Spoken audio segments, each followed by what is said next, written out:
Well, now on BBC One Scotland, another life bound in red leather. And here's Michael Aspel.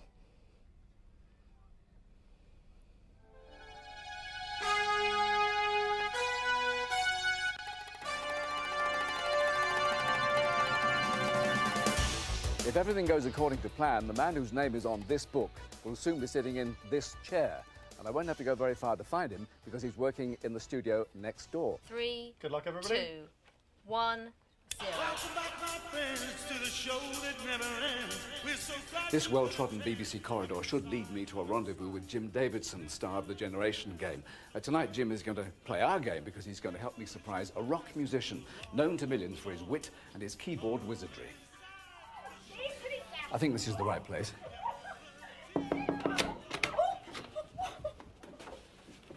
Come in. Yes, it obviously is. Hello, Jim. Hello, Michael. Nice to see you. You all set for this one? Yes, yes, I am. Yeah, it's going to be great, and I hope he says yes. There's a little clue there for you. Now, do you know what? This bloke, not only do I think he's one of the greatest musicians around, if he wasn't such a whiz on the old keyboards, I think he'd be a great stand-up comedian. Yeah, you ready to get him? Yeah. Well, I'm just about to go on the set. I'll just grab me coat and follow me. And applause! The subject of our story has sold more than 100 million albums and lost millions of pounds one way and another. He's produced rock standards, classical concertos, film themes, even gospel music. Right now, he's through this door, doing his stuff with Jim. Let's get into nabbing mode.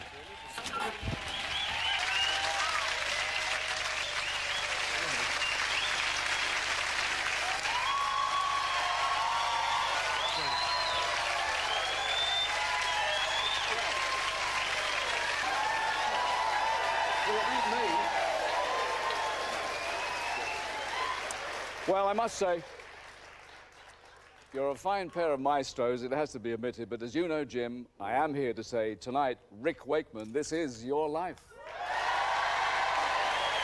You might like it a bit quiet all day. Well, the night is young. James. Off you go. Go and have fun, and we'll see you when we Thanks, finish pal. this. Thanks, mate. Thank you. Thank you, Jim. See you later. Talk to you.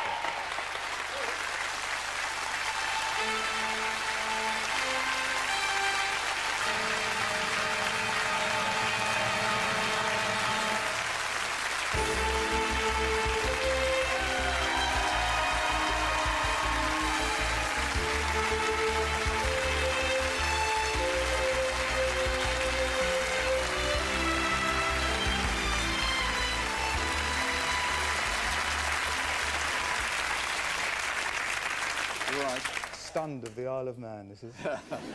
Well, a supergroup has turned out for you, a welter of Wakemans and chums from show business, Robin Colville, Ramon Remedios, David Hamilton, Jess Conrad, and Roger de Courcy. Newspapers once called you the wild man of rock, but you've mellowed a bit due to the influence of a certain lovely lady who's here with your children, Gemma and Oscar, and your sons from your previous marriages, Oliver, Adam, and Benjamin. Your wife, for the past 14 years, former model Nina Carter.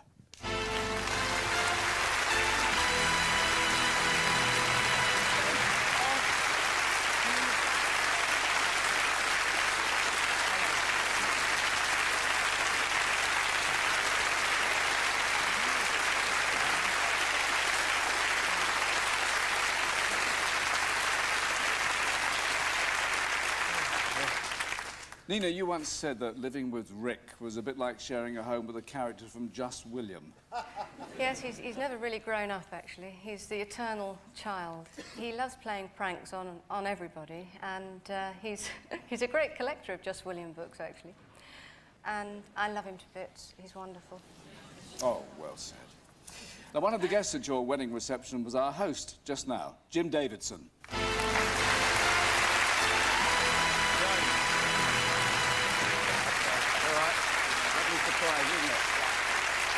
Jim, thanks for your hospitality. What would you like to say? I'd just like to say, have a lovely evening, Rick. You deserve it. You're the hardest working person in the rock industry that I know, and you deserve everything that's going to come to you in the next years. Congratulations. All the best. Thank Thank you, you, Jim. Cheers.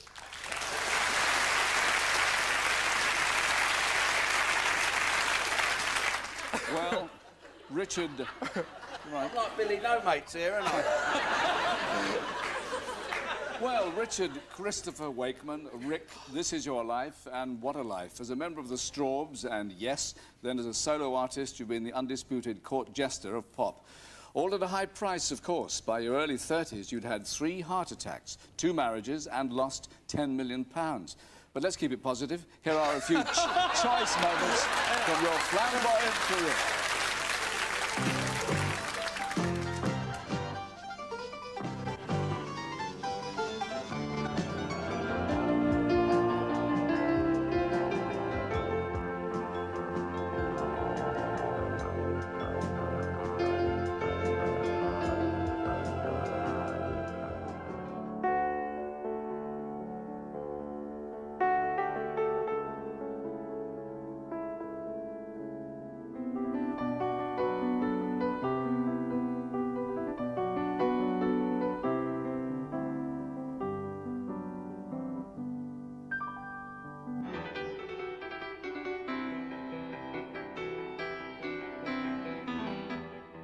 Rick Wakeman, you are one of the best musicians I've ever met, so there. You don't know very many, do you? No.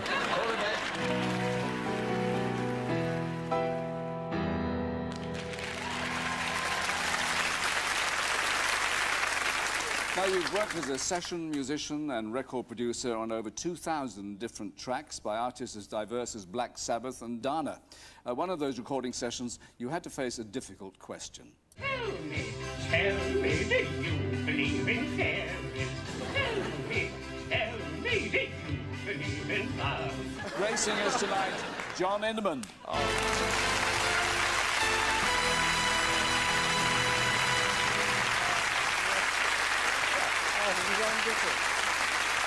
a session that was.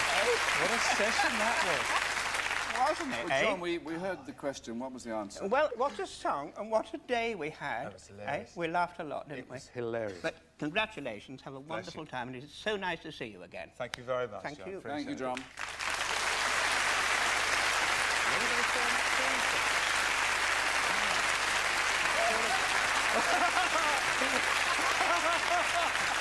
Well, that's a surprise, isn't it? Now, Rick, close your eyes and let me take you back. You were born at Perivale Maternity Hospital in Middlesex on May the 18th, 1949, the only child of the late Mildred and Cyril Wakeman. Auntie Barbara, he made an immediate impression. Well, the midwife said as he was a very long baby, he would grow up very tall. But he was extremely noisy as a child, crying from the time he woke up till he went to sleep. I'm glad His you came, poor Babs. mother, your poor mother, to get some peace, had to put you in your pram and put you in the garden shed. Well, you didn't take root, really. There's a picture of Rick out of the shed and learning how to crawl.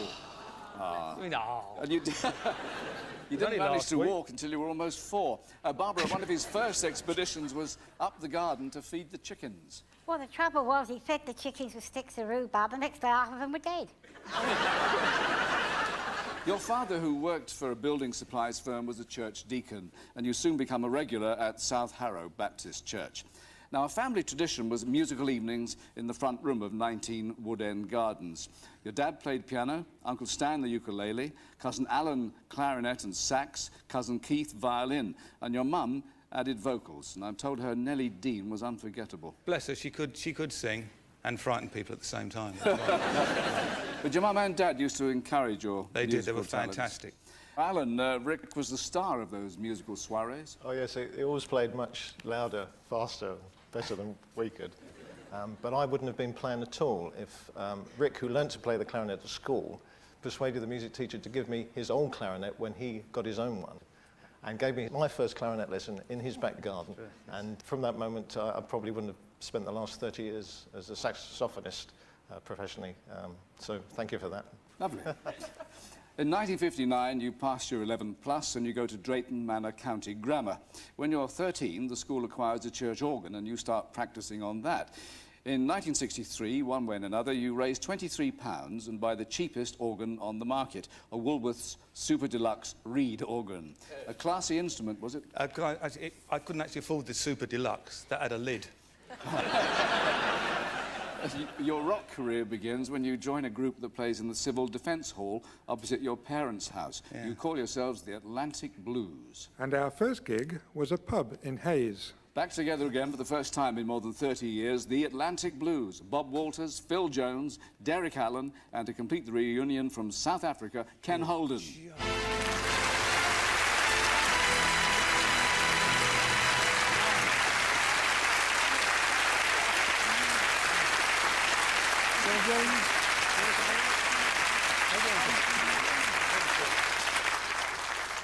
Now, Ken, how did Rick's debut go? Disastrous is the word that comes to mind. Thank you. The organ had fallen to pieces in the van, so Rick had to play the pub's piano. That's right. Which was at one end of the hall, and we were set up Yeah, at you the all other set end up of on the the stage, hall. and I that's was right. down the other end on a piano. And, well, I don't think the audience were too keen either. They started a brawl in the middle of the floor. That's later on. right. We played one note. You shouted out 1, 2, 3, 4 from the stage, and a big fight broke out. Happy memories of the Oh, event. wonderful. Great time. Yeah. Thank you all very much. Yeah. Bless you, Kate. It's wonderful.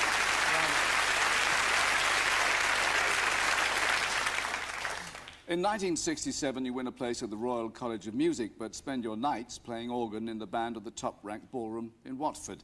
One of your favourite tutors at college was clarinet Professor Basil Tchaikov. But your visits to college, as well as the barber, became sporadic, and you spend more and more time at the musical Bargain Centre in the South Ealing Road. The proprietor, Dave Sims, helps you get your first gig as a session musician and arranger. Just before Christmas, 1968, you're a resident pianist with the band of the top-ranked ballroom in Reading. Remember me, Dougal? I'm that band leader who sacked you three Twice. times. He says 3 times. The man who waved the baton on your palais glide from Watford to Reading, Ronnie Smith, and with him lead singer Ashley Holt.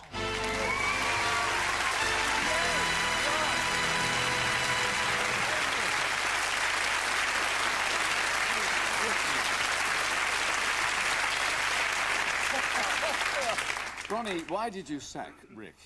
There was a hooligan element at the time, as you know, and Ashley called me to the band room one day and said that you were ringleader and that you was giving me all the trouble. Right. And I'm sure Ashley wouldn't lie, but it was great fun and we had some marvellous times, didn't we? We did, and the truth why you sent me was because the dressing room between our room, which Ashley will bear out, and your room, was you were very fond of taking young ladies in your room. I deny this. And we'd all drilled holes in the wall, and we used to stand there looking through. And the wall collapsed, and me and Ashley landed up on the floor. You just looked up and said, I "Fire." deny this totally. Well, thank you both very much. Oh, brilliant. Thanks, Phil.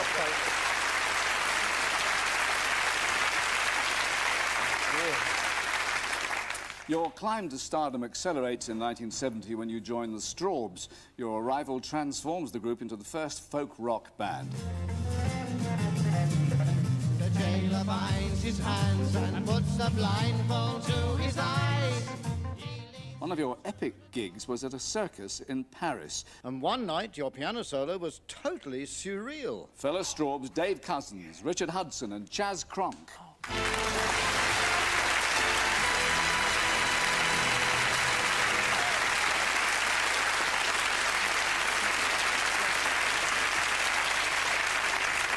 So, Dave, give us the story.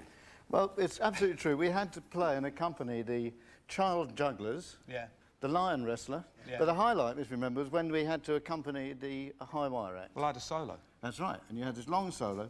And suddenly, one night, on walked this eccentric-looking man with a moustache that pointed up in the air, strange eyes and a Wrecked walking my stick. solo. And he stomped all around, was dancing Yeah. up and down. The audience were going bananas. And afterwards, Rick said, "Who was that? Was he a mate of yours?" And I said, "Didn't you recognise him?" He said, "Was he a friend of yours?" I said, "That was the world's greatest artist, Salvador Dali." Yeah. And I told you off, didn't I? Yeah. Was your face red and blue and green? Yeah. Well, gents, thank you very much. Thanks, guys.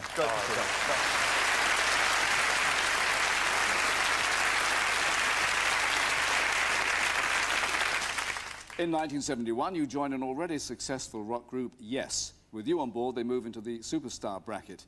From America now, some memories of the old days from John Anderson and the band. Hi, Rick Wake Up. How are you? This is your life. I'm so happy for you. And it's always been a pleasure to be with you and to write music with you. Congratulations. We really do miss the smell of chicken curry wafting across the stage during your solo. Congratulations today, and boy, we did some great guitar and keyboards together, didn't we? Maybe we'll reunite another time. So Rick, all I can say is, good one, take care.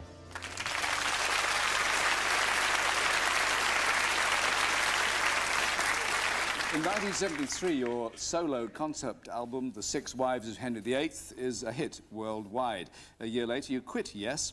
Your best-selling version of Jules Verne's Journey to the Centre of the Earth features the London Symphony Orchestra, but your own backing band wasn't star-studded, just a few pals from your local pub. Roger Newell, the gig came as a shock.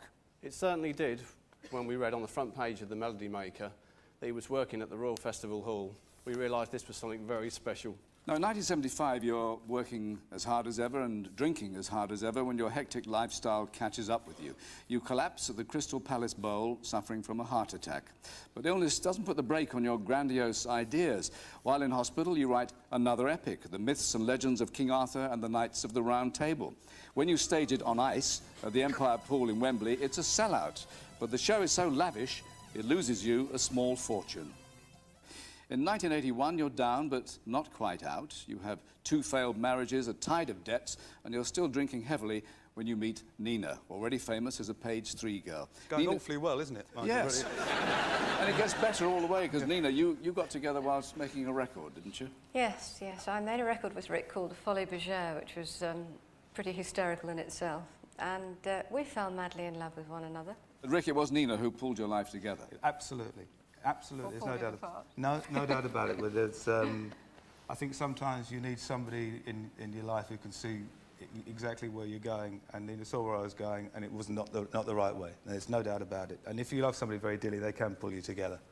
And there's absolutely no doubt about it. You should be doing this lady, not me. Oh. No. Well said.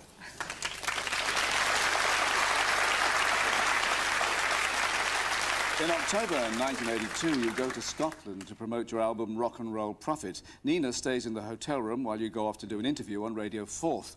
An emergency call to the radio station tells you that Nina has been rushed to hospital. Those were desperate days, Nina. Yeah, I was pregnant with Gemma, and I hemorrhaged. I was rushed into hospital, and Rick was fantastic. He just gave everything up. He was looked after by the head of the radio station, who later became Gemma's godfather, and he actually cooked me the most amazing meals and brought them in a suitcase, plugged a slow cooker in at the end of the bed, and dished up roast beef and Yorkshire pudding. Well, that was 15 years ago, and the man who gave you a roof over your head while Nina was in hospital is here, Richard Findlay.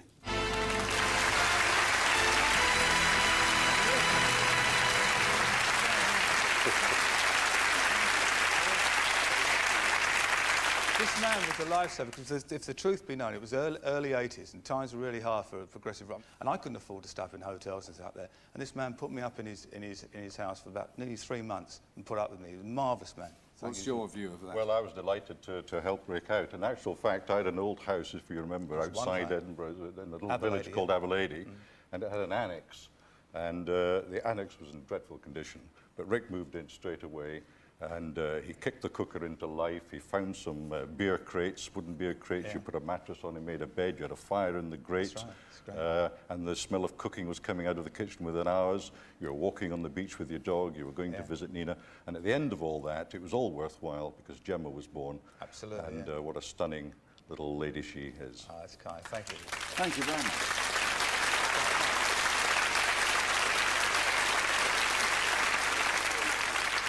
Your daughter Gemma is born in Edinburgh on February the 21st, 1983, and the family returned south to move into a new home in Camberley. Early the next year, you decided to get married. Now, Nina wanted a church wedding, but that raised problems because you'd both been married before. So you go to see the local United Reform minister, and you spend an afternoon recounting the story of your lives. Graham Long, it was strong stuff. Yes, they came to see me very tentatively because they were not sure whether I'd marry them. I thought they were a nice couple. They were clearly trying to be very honest with me. And when they went, I really didn't have any idea that there was anything particular about them or that they were famous or anything of the kind. It was only when my children started to fight to sit in the chair that Rick had sat in that I began to get a sense that something special was about to happen. And truth to tell, I think all that's happened since then has shown that it was, in fact, very special, and we had a very, very wonderful wedding day, and it's lovely to see what a wonderful marriage they've got. Thanks,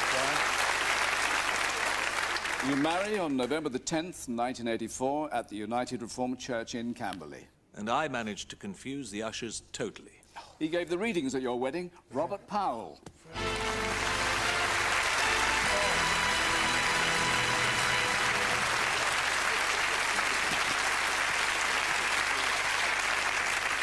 So, Bob, what happened? They'd had several marriages between them, so when I got to the church, the usher said, are you with a friend of the bride or the groom? And I said, oh, don't worry about me, I've got a season ticket. Nina's looked after you, though, hasn't she? She's been brilliant, yeah. Do you remember coming down to the Algarve and we played golf down there, and you arrived on the first day, on the first tee, with trousers that were just a tad small and, and a shirt that was just a little bit tight. That's putting it mildly. And you said that Nina had packed all your clothes and that you'd opened a suitcase in the morning and there was a note on the top and the note said... Lose weight. Cheers, kid. Bless you, thank you. Thank you very much.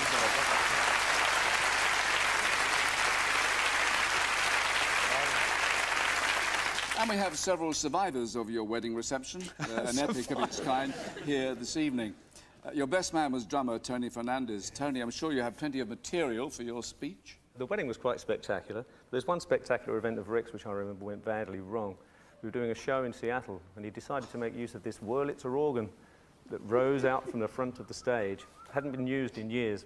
He disappeared under the stage, the thing started to rise up, and the crowd were all cheering. His head got just above the stage, and then the whole thing just absolutely collapsed. He came off stage at the end, he sacked the band. Then he actually sacked himself and reinstated the band.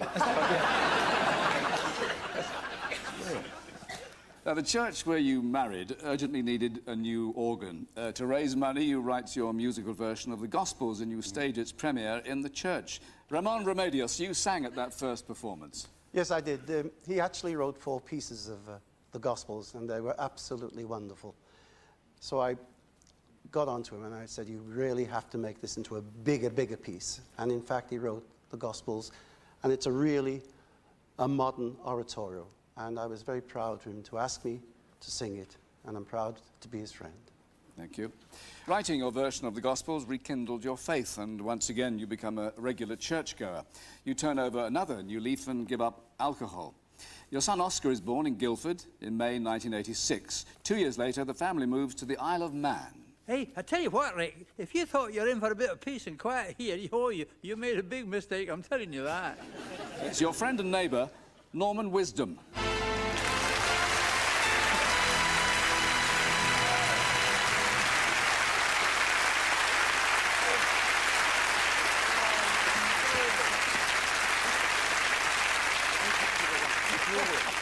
So, Norman, you've been workmates and you've been playmates. Oh, playmates, yeah. I play clarinet, he plays piano. No, well, we've had some wonderful laughs together, haven't we? A few laughs, especially in your studio in the Isle of Man. Hey, do you remember we were doing the recording of the musical Word of Wisdom, which I'd written the lyrics and the music, and you'd done the wonderful orchestrations, and you were sitting in the recording gallery. Yep. And then we were recording the song, and I was standing by the microphone, see, and you were looking at me, and I was singing the song like that. And you came busting out of there, and you said the microphone's not working, and you moved it over, remember? And you put another microphone there, and went back into the recording gallery, and I started again.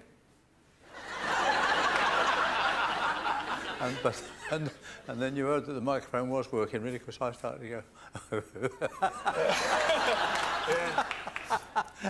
You came out, I thought you were going to smash me in the gob, but you come out. Anyway, I'll see you leave it and go to the film. Thank you, man.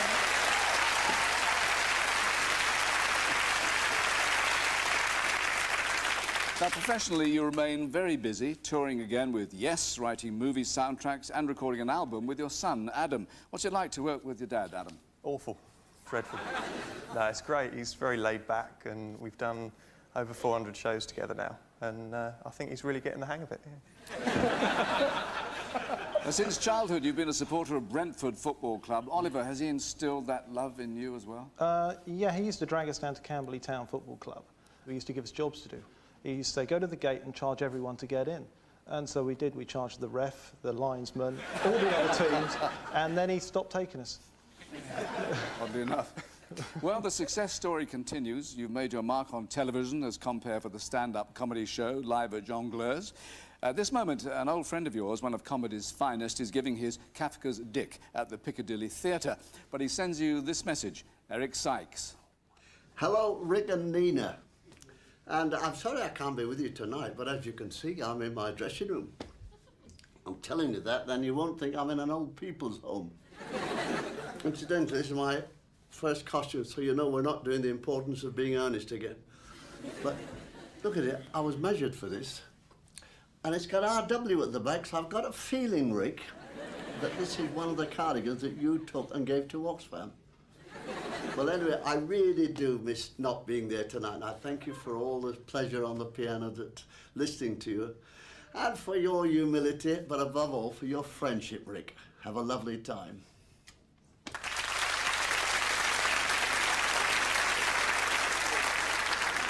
You're now working on your most ambitious project ever, a new symphonic opus, Return to the Center of the Earth. Now, 3 months ago, you were in Los Angeles working around the clock in recording studios. By the time you got back to England, you were seriously ill. You were taken into intensive care with a life-threatening combination of pneumonia and pleurisy. It meant you had to pull out of a favourite charity event, a golf classic named after one of the world's finest entertainers. Where, oh, where is Rick Wakeman? Where, oh, where is he? I need him to fill out a foursome. Where, oh, where is he? Howard Keel.